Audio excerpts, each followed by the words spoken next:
Olá, quero nesta hora saudar os queridos amigos e amados irmãos com a paz do nosso Senhor e Salvador Jesus Cristo.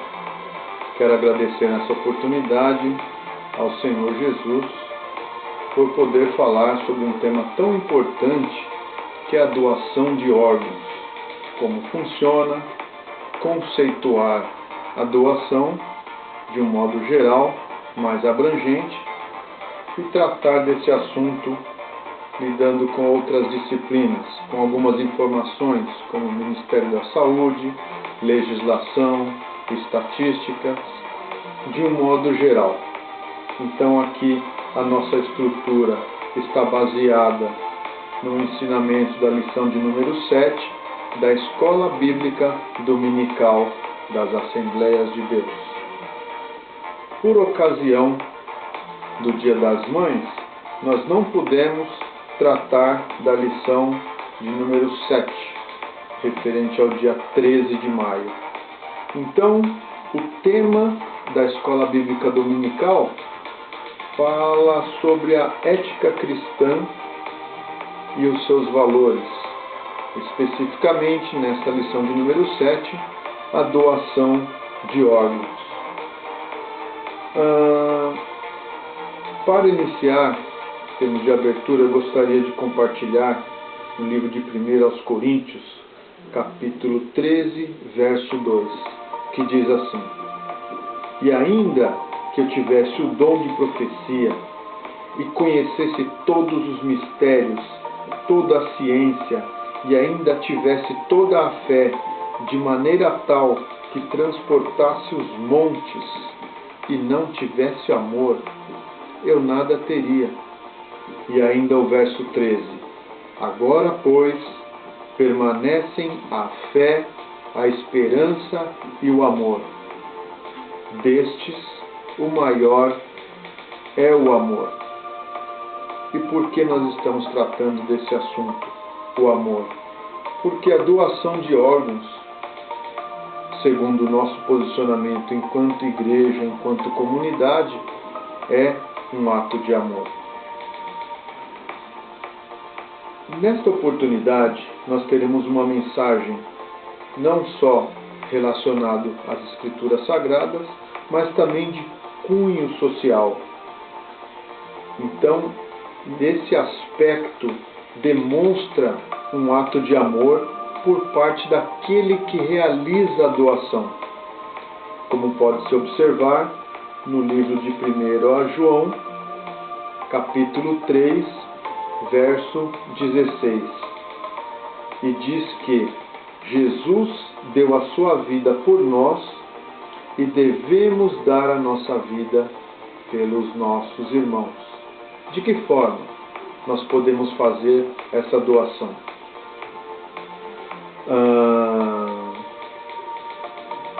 Nós podemos fazer essa doação de várias formas. Nós podemos falar aqui de doação de tempo, de doação de recurso financeiro, de doação de órgãos, de você se doar para uma obra específica relacionada ao amor de Deus. Temos aqui, apenas para tratar um pouco de como nós evoluímos de uns tempos antigos para os tempos atuais. Hoje nós estamos falando sobre ética cristã. Para os mais antigos, nós lembramos que antigamente nós falávamos sobre usos e costumes, né? Ouvíamos nas igrejas aquelas pregações por missionários que falavam sobre a obra do Senhor Jesus, e tínhamos tanto anseio de realizar esse trabalho, mas não se falava muito sobre especificamente temas como esse. Na Escola Bíblica Dominical tivemos a oportunidade de falar nesse trimestre sobre aborto, sobre suicídio, sobre homicídio, assuntos que até então não tínhamos a oportunidade de tratar. Aqui nós temos não apenas a oportunidade de tratar, mas de nos posicionar como igreja sobre esse tema. Nós sabemos que alguns segmentos religiosos ou alguns grupos sociais podem ser contra esse tema, mas nós, como igreja, Assembleia de Deus, somos a favor, como podemos observar na lição de número 7, em que trata da ética cristã e a doação de órgãos. Aproveito para dizer aos irmãos e queridos amigos que a EBD é uma bênção, onde podemos aprender uns com os outros e, como costuma dizer o pastor Antônio Gilberto, é o povo do Senhor, na casa do Senhor, no dia do Senhor, estudando a palavra do Senhor. E eu ainda quero acrescentar, se preparando para fazer a obra do Senhor. Tem uma outra citação bem interessante que eu costumo ouvir do pastor Caramuru, que diz o seguinte: na escola bíblica dominical, a igreja aprende enquanto ensina e ensina enquanto aprende. Então ali nós temos a oportunidade de trocar informações, trocar experiências, trocar ideias. O momento da EBD é o momento de você tirar as suas dúvidas, de você esclarecer, de você se posicionar frente à comunidade, frente à sociedade, com o conhecimento adquirido. Gostaria de dizer aos queridos irmãos um pouco sobre a doação de órgãos. Então, pelo Conselho Federal de Medicina, a morte encefálica ela é irreversível. Então, é reconhecido como um cadáver. Neste momento, ocorrem os preparativos para possibilitar a doação de órgãos. Qual é a primeira coisa que se procura fazer? Obter autorização para se fazer essa doação. A doação não pode ser de qualquer forma, não pode ser arbitrária. Ela precisa de uma autorização. E nós percebemos, segundo essas pesquisas, que mais vale uma conversa com a família para obter autorização do que alguns documentos. Em que momento você faria essa conversa? Bom, nós podemos aproveitar aquele almoço de domingo, aquela reunião de família, para manifestar o nosso desejo. É uma situação difícil de se conversar, pois está se falando da morte de uma pessoa. Em todo caso, é uma preparação para que, caso seja possível, a doação de órgão venha a ocorrer. O que acontece? Desta forma, você autorizando a doação de órgão, cada doador, no caso de morte encefálica, pode salvar até 8 vidas com a doação dos órgãos. E o que pode ser doado a partir de uma morte encefálica? Podem ser doados tecidos, e dentro de tecidos nós estamos falando de córnea, de pele, de válvula cardíaca e de ossos. Ainda sobre os órgãos sólidos, podemos falar sobre rim, fígado, coração e pulmão. Temos estatísticas também dizendo o seguinte, que a cada ano ocorrem 20 mil doações de córneas. Sobre o rim, ocorrem 5.500 doações, consequentemente transplante de rim. Sobre o fígado, ocorrem 2.200 doações. Sobre o coração, 400 doações ano e pulmão, 100 doações ano. Sobre a doação de órgãos, tecidos, parte do corpo humano podem ser doados para beneficiar outra pessoa, desde que não cause prejuízo ao doador. Aqui nós estamos falando doação em vida. Então, no caso do órgão duplo que nós temos o rim, não pode haver um constrangimento, não pode ser uma troca, não pode haver envolvimento de recurso financeiro. Precisa se respeitar a vontade da pessoa, e nesse caso tanto em vida quanto em morte, e isso ocorre segundo a lei. O transplante é um procedimento cirúrgico de retirada do órgão ou tecido de um indivíduo e pode ser realizado em uma pessoa em vida ou morta para colocar em outro ser humano que necessite dessa doação para viver. Não pode ser por outro motivo.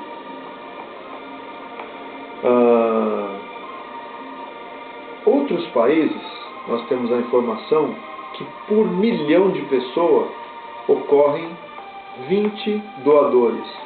O Brasil, dentro desse posicionamento, ocorrem 14 doadores a cada 1 milhão de pessoas. Então, nós estamos um pouco abaixo do nível dos países desenvolvidos.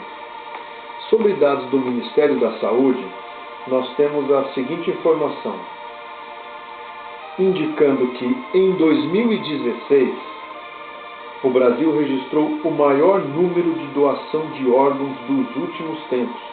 Foi um total de 2.983 órgãos, um crescimento em relação a 2015, ano anterior, de 5%. Por outro lado, o Brasil tem uma fila de 65 mil pacientes à espera por um transplante. A Associação Brasileira de Transplantes de Órgãos, a BTO, mostra que 2.333 pessoas morreram à espera de um transplante em 2015. Então, o que nós temos aqui? Ocorreram 2.983 doadores e chegaram ao falecimento 2.333 pessoas.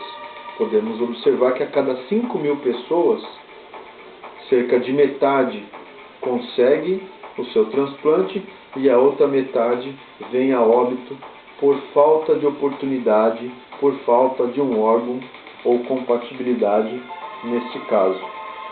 Considerando essa fila de 64 mil pacientes, nós levaríamos aí 20 anos para atender.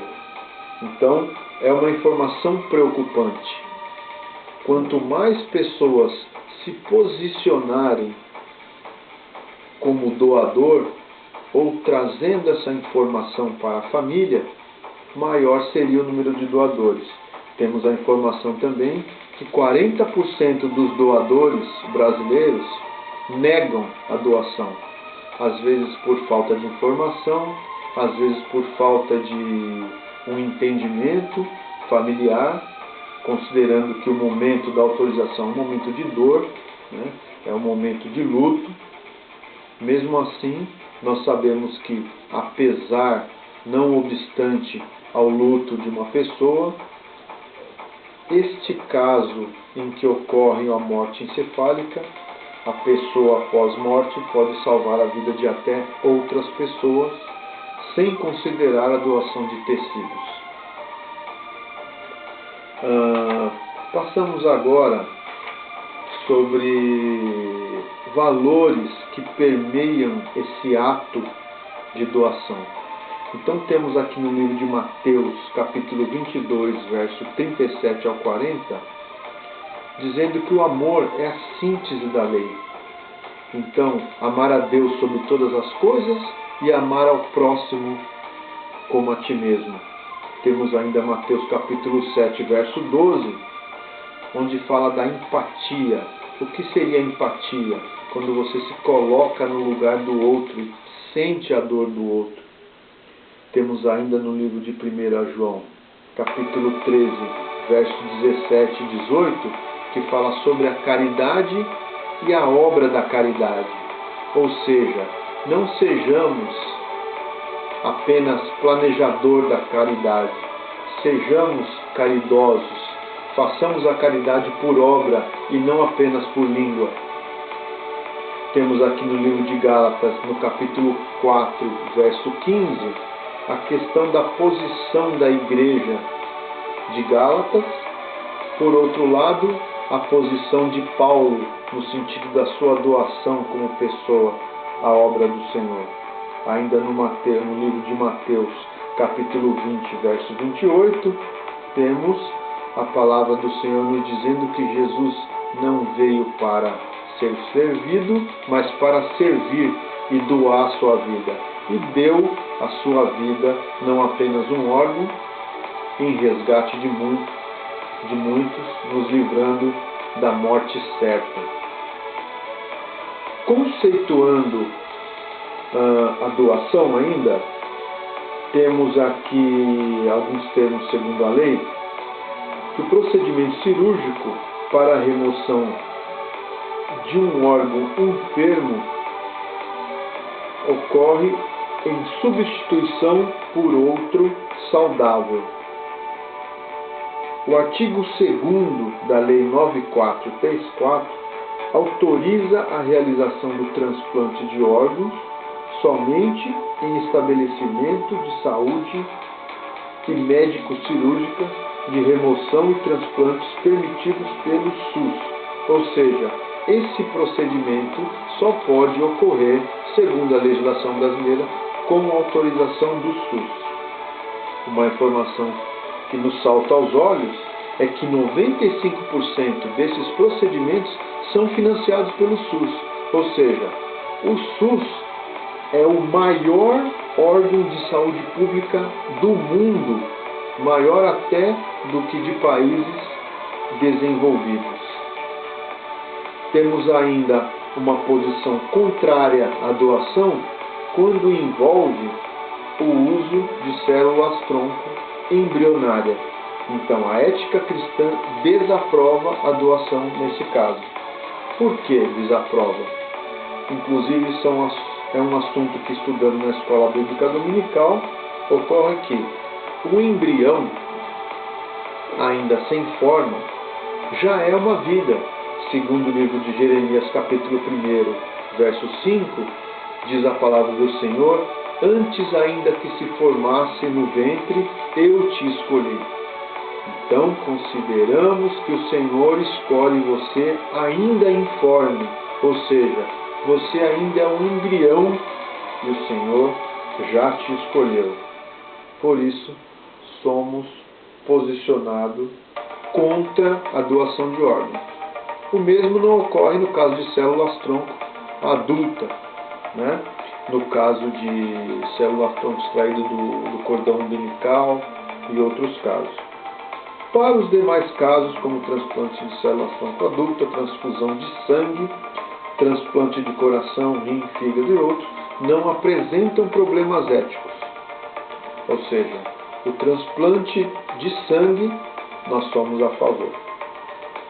É importante nos posicionarmos, porque, irmãos, se fizéssemos uma reflexão, e amigos que estão nos ouvindo, basta apenas que o justo, que o bom, não tome nenhuma ação para que o mal venha prosperar. Então vamos nos posicionar segundo essa causa, como sendo favorável a esse ato de amor. Conceito de doação na Bíblia. E aqui nós estamos falando de um conceito de doação mais abrangente, não apenas doação de órgão. Em Atos capítulo 20, verso 35, encontramos a palavra de Jesus dizendo: mais bem-aventurança coisa é dar do que receber, considerando ser um ato voluntário em benefício ao próximo. Temos outros casos, como por exemplo, o caso da viúva que ofertou na casa do Senhor. No livro de Marcos, capítulo 12, verso 43 a 44, nós encontramos esse relato. Ainda no livro dos Apóstolos, capítulo 4, verso 36 e 37, nós observamos que Barnabé vendeu uma propriedade e fez essa doação para a obra do Senhor. Em Lucas capítulo 6, verso 38, o Senhor Jesus diz: Dai e ser-vos-á dado. Aqui nós podemos observar que o Senhor não fica devendo nada para ninguém. Em resposta, o Senhor tem uma medida boa, recalcada, sacudida e transbordante. Em linhas gerais, quanto à recompensa do Senhor, você pode ficar despreocupado. O conceito de doação na Bíblia diz respeito à disposição de se renunciar e até de sacrificar e sofrer, com base no amor pelos outros. Nós podemos encontrar essa mensagem no livro de Romanos, capítulo 5, verso 8. Com relação à doação de si mesmo, pois nós pertencemos a Deus, segundo o salmista, o que ele diz? Que darei eu ao Senhor por tantos benefícios que tem feito? E agora eu pergunto a você, que benefício? Que benefício daremos ao Senhor por todos os benefícios que Ele nos tem feito? Ainda conhecedor da essência de adorar a Deus e entregar-se a Ele, o salmista responde para si: tomarei o cálice da salvação. No livro de Salmos, no Salmo 116, verso 3, que implica em renúncia total do mundo. Mas servo obediente, devemos priorizar o reino de Deus. Aqui está dizendo o seguinte: primeiramente devemos observar o reino de Deus, e as demais coisas vos serão acrescentadas. Podemos encontrar no livro de Mateus, capítulo 6, verso 33. O verdadeiro amor, irmãos, ele nos constrange a fazer essa doação. Nós já tivemos essa oportunidade, você também já deve ter tido essa oportunidade, quando você encontra uma pessoa naquela situação que ela precisa de ajuda e você sabe que você pode ajudar. Então você fica constrangido, você não se contém e você acaba estendendo a mão. Este amor é o amor que nos constrange a nos doar, a fazer essa obra, esse ato. Ainda como exemplos de doação na Bíblia Sagrada, temos o exemplo da igreja de Gálatas, igreja fundada pelo apóstolo Paulo por volta de 47 a 48 a.C. Na carta do apóstolo Paulo aos Gálatas, ele diz ao povo, e nessa ocasião o apóstolo Paulo estava enfermo, segundo alguns autores, alguns arriscam a dizer que seria uma enfermidade nos olhos, pois ele dependia muito da ajuda dos irmãos. Em Gálatas 4, versículo de 1 ao 7, Paulo vem dizer aos Gálatas que eles não são mais servos, mas filhos de Deus e também herdeiros. E do verso 8 ao 20, Paulo diz ao povo para ter zelo por uma doutrina sadia, considerando que este mesmo povo, e aí nós falamos de doação, seriam capazes de arrancar até os olhos e dar a ele, se isso fosse possível. Eles se doavam completamente. No livro de Gálatas, no verso 15, nós podemos observar. E observa-se aqui a doação do povo à obra de Deus e ao próximo. E Paulo, em admoestação, seguia para que o povo não voltasse aos rudimentos da doutrina e pobres na doutrina, né? Aqueles rudimentos fracos, para que eles não voltassem dizendo assim: vocês já foram tão doadores à obra do Senhor, como podem aceitar esses rudimentos fracos da doutrina? Vocês precisam se reerguer, vocês precisam voltar a se doar. E aqui temos o exemplo de Paulo, e só para frisar que nós temos uma base na lei, diz o seguinte: a doação implica em não querer nada em troca, inclusive na doação de órgãos. Caso haja qualquer envolvimento financeiro, ocorre uma configuração de crime. Por outro lado, a Constituição Federal de 1988 decreta o direito à vida, e para reforçar esse direito, a Lei 9434, de 4 de fevereiro de 1997, institui a legalidade sobre tanto a remoção de órgãos e tecidos, parte do corpo humano, como o transplante e tratamento, caso seja de livre vontade e autorizada pelo doador e seu familiar responsável. Esta informação foi para embasar a questão da doação de Paulo. Ele não queria nada em troca. Desde aquela época, a doação tinha um significado de solidariedade, de caridade, de fazer um benefício ao próximo, sem pensar em troca, sem pensar em recurso financeiro. Diz a palavra do Senhor no livro de 2 aos Coríntios, capítulo 12, verso 7,